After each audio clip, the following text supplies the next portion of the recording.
একটু দেখাই আমরা যে আমাদের যেই মানে সাজেশন বইটা তার একটা চ্যাপ্টারে, একটা কেমিস্ট্রি একটা চ্যাপ্টার দিয়ে দেখাই যা কি আছে, মাত্র 9 পেজ একটা চ্যাপ্টারের সাজেশন। তো আমরা সাজেশন দিয়েছি, তোমরা তো লেখাপড়া করেছো গত 2 বছর, তো পরীক্ষার আগের রাতে একটা টেনশন থাকে না যে এক রাতে এত কিছু কেমনে পড়বো।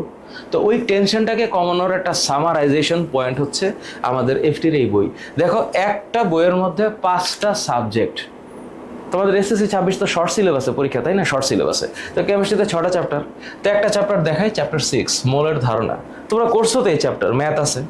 দেখো এখানে টোটাল 8টা শিখন ফল আছে, এবং এই 8টা শিখন ফল কোন কোন বছরে কোন কোন বারে আসছে দেওয়া আছে। একেবারে শুরুতে একটা র্যাপিড রিভিশন পার্ট আছে, একদম এক টানে সব দেখে ফেলবা। মানে তুমি যদি একটু চিন্তা করো, একটা র্যাপিড রিভিশন পার্টে একটা চ্যাপ্টারের যা দরকার পুরোটা একবারে দেওয়া আছে। কেন? সামারাইজেশন। তুমি দেখে একটু ফিল করবে যে এতটুকু আমার পড়া লাগবে। তারপর তুমি একটু দেখো নিচে এই সামারাইজেশনের পরে জ্ঞানমূলক।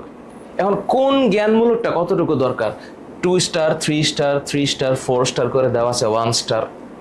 তো একটা স্টুডেন্টের জন্য এই চ্যাপ্টারের মাত্র জ্ঞানমূলক কয়টা? 10টা। তাহলে কি আর লাগবে না? লাগবে। অনুধাবনমূলক প্রশ্ন যেগুলো আছে, এই অনুধাবনমূলক প্রশ্ন দেখো এখানে সুন্দর করে আমরা 9টা অনুধাবনমূলক প্রশ্ন দিয়েছি। এবং এই চ্যাপ্টারের সৃজনশীল প্রশ্নের মধ্যে কোন প্রশ্নগুলো পড়া উচিত, ঠিক সেগুলার কনসেপ্ট আকারে অণুর পরমাণু সংখ্যা, ঘনমাত্রা আমরা সুন্দর করে ব্যাখ্যা দিয়েছি।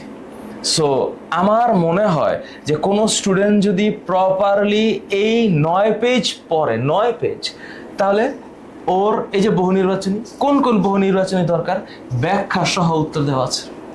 সো আমার মনে হয় যে আমরা আমাদের সর্বোচ্চটুকু করেছি, সর্বোচ্চটুকু। এবং এই একটা চ্যাপ্টারে একটা স্টুডেন্ট যেভাবে পড়লে ওর চ্যাপ্টারের সাজেশন ফাইনাল হবে। ভুল ত্রুটি ক্ষমা করে দিও, যদি কোনো বানান ভুল ত্রুটি থাকে আমি ক্ষমা চেয়ে নিচ্ছি। আমরা চাই না বানান ভুল হোক, কিন্তু তারপরেও আমরা অনেক কষ্ট করে চেষ্টা করেছি বইগুলোকে সামারাইজ করার। তোমাদের পড়ার টেবিলে চলে যাক আমাদের এই সাজেশন বই, আমি দেখাই দিলাম কি আছে একটা চ্যাপ্টারে। Choice is yours, we are with you all time. Thank you.